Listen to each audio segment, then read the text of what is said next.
أعوذ بالله من الشيطان الرجيم بسم الله الرحمن الرحيم الصلاة والسلام على أشرف الأنبياء والمرسلين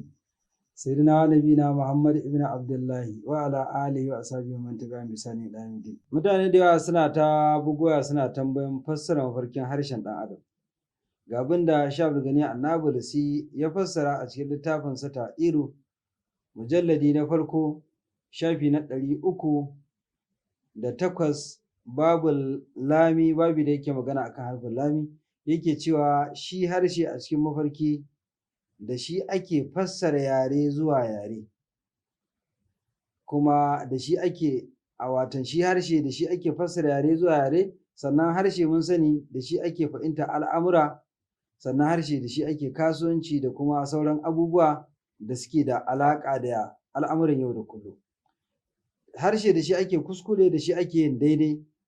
da sauran abubuwa da suka danganci daɗi na rayuwa ko kuma kaskanta ta akwai magana da za ka yi kawai harshe ya yi sai ya zamanto a yanzu nan a take an kashe shi kuma in ridda ce ma ya ridda saboda haka mafarkin harshe lallai haƙiƙa duk wanda ya mafarkin harshe ba ƙaramin alkhairi ba ne a wajensa matuƙar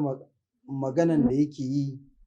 ko tattaunawa da yake yi tana da alaƙa da abin da yake shari'a ta yarda da shi ko kuma tana da alaƙa da abin da yake daidai ne in abin na zamani ne. Jama'a babi da yake da alaƙa da harshe yana da fassara sama da 44 sai dai a ci gaba da bibiyan mu a fassara mafarki TV a YouTube in an yi mafarkin harshe kila a bugo waya a nambobin da muke sa a editing a iya samun kila wani bayanin wanda yake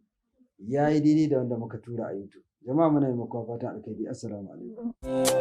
Masoyan annabi shakamalan awwal adali masanin fasarar mafarki mai domin annabi